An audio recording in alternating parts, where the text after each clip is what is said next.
In this walkthrough, we'll go over how to install the Ramhino diagnostic tool on your laptop to support service work on JLG compact crawler booms.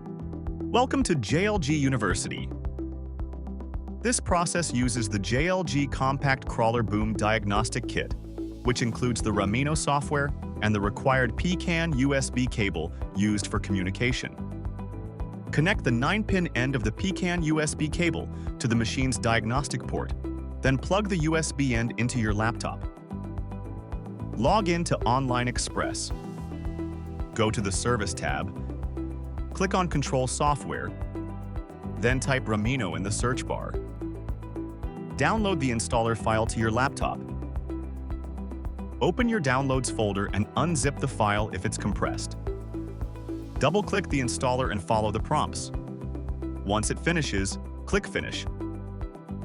Head over to the Peak Systems website and download the latest PCAN USB drivers. These let your computer talk to the diagnostic cable.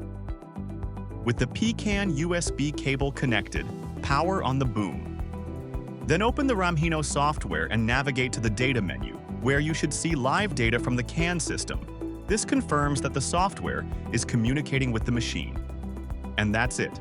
Ramhino is now installed and ready to support diagnostics. For more help, check the software manual or reach out to JLG support.